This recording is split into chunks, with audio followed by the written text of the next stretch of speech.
is committing a genocide. In the last 7 years, more than 1 million Uyghurs have suffered. We have heard their horror stories, we have seen China's concentration camps, and yet the world has failed to stop the genocide in Xinjiang. World powers and global institutions hesitate to punish Chinese leaders. And those who try are branded as enemies of the state. Tonight, we have irrefutable proof of the crimes committed by the Communist Party of China. The top Chinese leadership ordered this genocide. For the first time, we have access to top-secret papers, leaked documents that establish how Xi Jinping himself ordered this genocide on Uyghurs. On Gravitas tonight, we'll tell you about the Xinjiang papers. First, let's tell you why this leak is significant. The Xinjiang papers are a definitive, behind-the-scenes account. How the genocide began, what were the closed-door conversations, and what did Xi Jinping tell his officials to do. The papers establish what the world has long known. The orders came from the Chinese president. No surprises there. Everything in China flows from the top. What's shocking is the extent of the brutality, even by Chinese standards. It was horrid. Let me now show you what the papers say. The most damaging revelations are the speeches of Xi Jinping, the president of China. The text of 3 speeches has been leaked. These are from April 2014. The Chinese president addressed senior Communist Party leaders.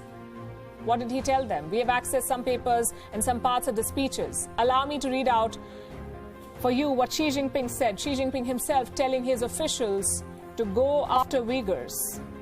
And I'm quoting, "Those who should be seized, and those who should be sentenced. We propose that Xinjiang is currently in a painful period of interventionary treatment."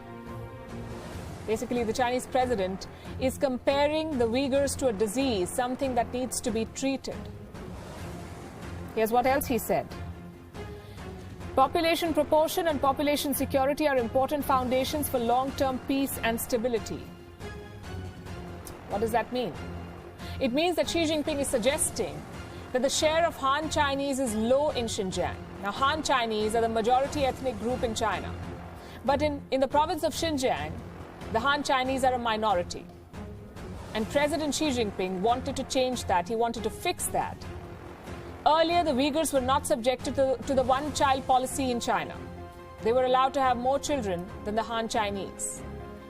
President Xi Jinping reversed those orders. Birth control policies were imposed on Uyghurs in Xinjiang. Local Communist Party officials were given targets. They were told to achieve, quote-unquote, long-term effective birth prevention. In simple English, they were told to stop Uyghur families from having more children. In fact, Xi Jinping wanted to dictate every aspect of the lives of Uyghurs. Senior Communist Party officials delivered on every demand. Here are some of the statements they made, and these are also part of the same set of leaked documents. Let me read out for you what a party secretary told officials. "Round up all who should be rounded up in Xinjiang. Re-education camps are to be, quote-unquote, unswervingly operated for a long time. The state should show," and I'm quoting, "the state should show absolutely no mercy towards its enemies." Who are the enemies? The Uyghurs. There are 12 million Uyghurs in China, and the government declared them enemies and went after them. The leaked documents reveal how they did it. Many of these documents had a secret or a top-secret classification. Nonetheless, the papers were leaked.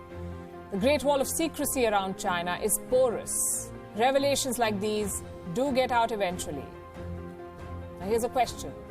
Why did the Communist Party of China try to hide these papers? For obvious reasons. We can give you 2. The first one, like I said, is obvious. China wanted to avoid international scrutiny. This planned genocide does not reflect well on them. Reason number 2 is related to Xi Jinping's pet project, the Belt and Road Initiative. The Chinese president saw the Uyghurs as a threat. In one of his speeches, he said that the Belt and Road Initiative needs a, quote-unquote, a stable domestic security environment. He was referring to the separatist movement in Xinjiang. He wanted stability. The separatists pose a threat to the Communist Party and its control on mainland China. So to crush some separatists, Beijing unleashed a crackdown on the entire Uyghur population in the country. There is no end to Beijing's paranoia and suspicion. The Communist Party is obsessed about internal security, so much so that China's internal security budget is higher than its military budget. Anything that is even a remote threat needs to be taken down, according to them. The Uyghurs are one example, journalists are another. The province of Henan is putting journalists under surveillance. The authorities plan to deploy face scanning technology. Journalists will be constantly tracked through this. Once they're identified, they will be sorted into 3 different categories. This is what China is doing. Listen to this. 3 different categories of journalists: green, amber, and red. Officials in Henan call this the traffic light system to track journalists. Green, amber, red. What does it mean? If a journalist is tagged as green, it means they're not a threat. Amber means a potential threat, someone who needs to be watched. And the color red is obvious. Journalists in the red category would be, quote-unquote, dealt with accordingly. That's what documents from the Henan province say. So we have 2 provinces in China and 1 story. China's paranoid dictator and his quest for absolute control. Genocide in one state, surveillance in another. The Communist Party has been in control of China for 72 years now. And in all these years, the party has flip-flopped on many policy positions. But it has been consistent about one thing: its ruthless pursuit to maintain power and keep control of the Chinese state. The crackdown on Uyghurs and journalists are manifestations of the same paranoia. Those who continue to ignore this and still remain in business with Beijing are accomplices to China's crimes. They're all guilty of backing a genocidal regime.